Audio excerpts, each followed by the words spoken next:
Hey there, how you doing? Charlie Winters here with the second video for Saturday. So this is Friday night and I'm doing the video for Saturday. So I'm going to leave a link in the description and in the comment section for video 1. Video 1 is my form-based selections for Saturday. I think it's entirely based at York. However, I've gone through the other cards and I've picked a few. You may not want to put all the bets on. It's completely up to you. I've chosen 2 more bets. So what I've done, I've gone through the Chester card and picked selections I like the look of.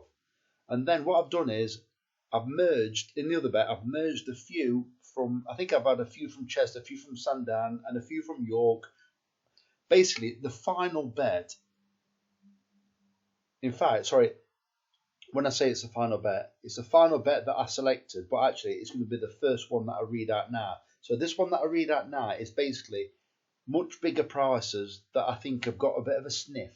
So really, I'm looking for at least 4 plays to get a nice return. So I've left all the prices, so let me get into it. So I'm not going to talk you through the horses. If you want to decide if you back them, I would say have a look at them yourself.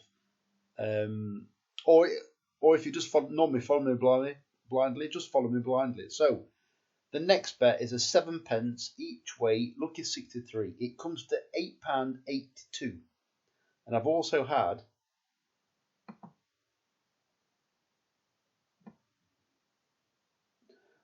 a little bit of an each way accumulator, really small. I'm talking. It might have been about 20. I might have made up to about £9.50. Nothing more than about a 30 pence each way accumulator. So the first selection is Halifon in the 150 at York, paying 6 places instead of 4. Extremely well handicapped. Ian Williams, I'm a big fan of, and it's a juicy price. The second selection is Tawada in the 5+2 at Sandown, paying 6 places instead of 4. The third selection is Tactical in the 225 at York, paying 7 places instead of 4. Extremely well handicapped, but it had a bit of a absence. Not quite recaptured where it was, but if it does, it's dangerous. The fourth selection is Magsud in the 3/4 at Sandown, paying 4 places instead of 3. We got a return on this horse when it came placed at 16-1. It was keen throughout. It actually came 5th, but they were paying out first 5. I think this could run a better race, and I think it could sneak the frame. The next selection is probably the most interesting in this bet. Very well handicapped. It used to ply its trade at Bath on quicker ground, but since a couple of years ago, I think it was, it's mainly been based on the all-weather with Tony Carroll, which is, well, he is a bit of a Bath specialist, Tony Carroll as well, but also it does like regular runners on the all-weather.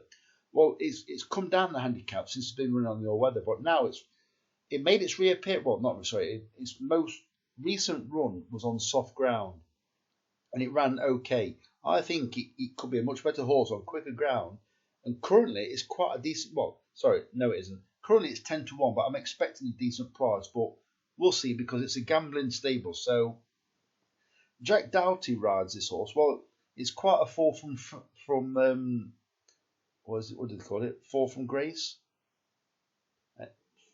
Whatever you call it. It's anyway. Basically, what I'm saying is, it was riding at York today. York's still on, Sandown's on, Chester's on, and is at Bath.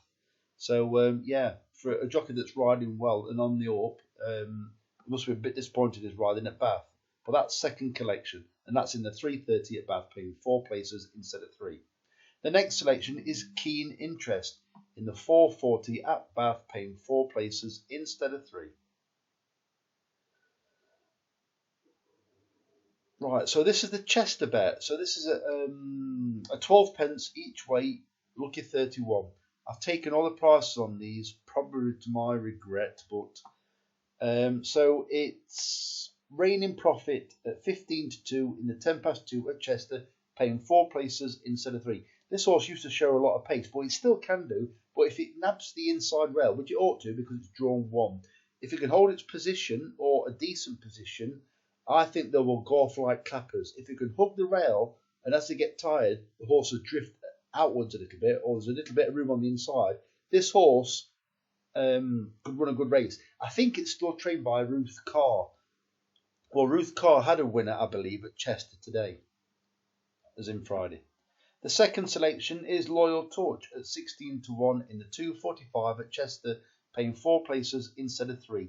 It's too big a price for a Mark and Charlie Johnson horse, where I do believe Joe Fanning rides, and he could get an easy lead because the horse that could take it on for the lead is a doubtful stayer, so it might not take it on for the lead. I think that's Autumn something it's called, but you could see a bit of Joe Fanning magic round Chester tomorrow. I think it's got a high draw, so it's got to go to the front. Third selection is Percy Jones at 8 to 1 in the 355 at Chester, paying 4 places instead of 3. This horse came second in this race last year. No reason why it shouldn't run well again, in my opinion. Fourth selection is one I really like the look of. Evocative Spark at 7 to 1 in the 430 at Chester, paying 4 places instead of 3. It's drawn 4. I think it's well handicapped and it should run well. It's trained by Richard Spencer. And finally, the last selection of the day is Sax Appeal at 9 to 2 in the 535 at Chester. I do believe it's Charlie Johnson and Joe Fanning again.